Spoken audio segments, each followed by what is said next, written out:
Assalamualaikum warahmatullahi wabarakatuh. Perkenalkan, nama saya Yosi Afriani, NIM 2123101.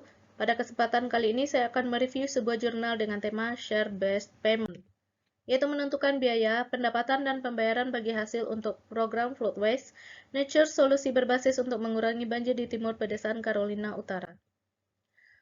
Yang pertama adalah pembahasan teori. Flood Waste adalah proyek percontohan yang mengusulkan pendekatan baru yang inovatif untuk ketahanan bencana banjir dengan menerapkan solusi berbasis alam atau MBS di Carolina Utara Timur untuk mengendalikan limpasan air untuk periode singkat setelah peristiwa badai besar. Praktik MBS yang paling mungkin dan metode produksi pertanian atau konstruksi dapat diringkas, data input instalasi dan biaya pemeliharaan dikumpulkan, dan pendekatan rekayasa ekonomi analisis arus kas, diskon, dan penganggaran modal digunakan untuk menilai jumlah dan durasi pembayaran yang dibutuhkan untuk pemilik tanah sebagai insentif untuk memasukkan praktik-praktik ini pada properti. Pendekatannya mirip dengan pembayaran konversi untuk program pertanian. Meskipun telah ada beberapa penelitian yang mengeksplorasi manfaat mengadopsi praktik infrastruktur alam untuk mengurangi risiko banjir, sangat sedikit penelitian yang menganalisis biaya ekonomi atau manfaat potensial dari memasang praktik MBS.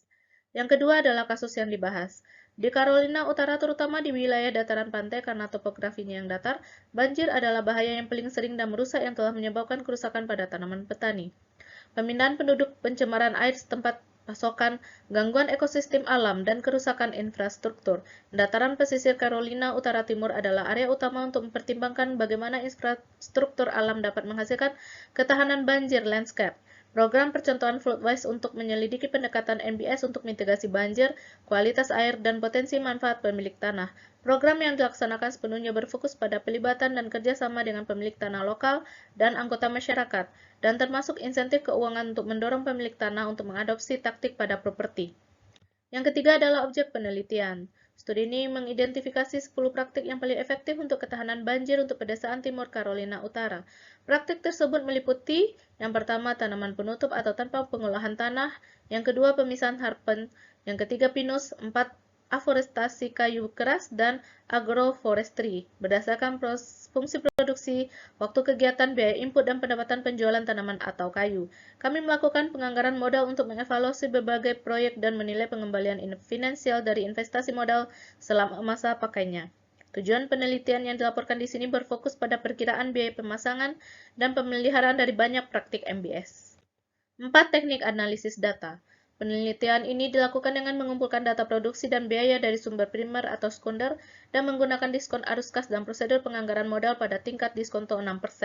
Untuk praktik MBS untuk memperkirakan jumlah pembayaran yang diperlukan bagi pemilik tanah pertanian untuk mencapai titik impas. Analisis ini dilakukan dengan memeriksa pemasangan praktik MBS perspektif di lahan pertanian yang ada, dengan membandingkan beberapa biaya menerapkan praktik MBS dan menentukan jumlah pembayaran arus kas yang didiskon untuk diperlukan oleh pemilik tanah yang mempertahankan praktik tersebut pada tingkat harga yang wajar.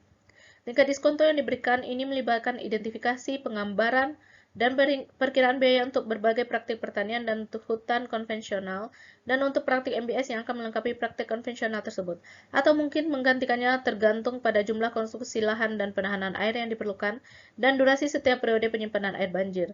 Setelah memperkirakan semua biaya, kami menilai berapa banyak pembayaran yang diperlukan bagi pemilik tanah untuk mencapai titik impas pada tingkat diskonto tertentu.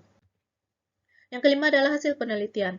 Sebagian besar MBS yang kami perkirakan adalah biaya yang harus dikeluarkan petani untuk menangkap, menahan, dan melepaskan air secara perlahan untuk mengurangi banjir di lahan itu sendiri atau di hilir pertanian atau komunitas lain. Retensi air kritis atau praktik pengendalian memiliki tingkat biaya yang bervariasi. Beberapa praktik yang direkomendasikan yang diidentifikasi adalah tanaman penutup tanah, penyangga, atau pohon hutan yang dapat menghasilkan pendapatan meskipun kurang dari tanaman biji-bijian. Namun, MBS kunci seperti tanggul, bendungan kering, lahan basah, dan tepian pengendali banjir dan ubin adalah yang cenderung menahan lebih banyak air. Padang rumput musim panas, hutan pinus, dan agroforestry, dan pertanian tanpa pengolahan melebihi tingkat rintangan 6%. Praktik pertanian konvensional lainnya dari pemisahan harpen, padang rumput, dan pohon musim dingin, dan kayu keras dataran rendah akan membutuhkan pembayaran total hingga $600 per ekar untuk mencapai titik impas pada 6%.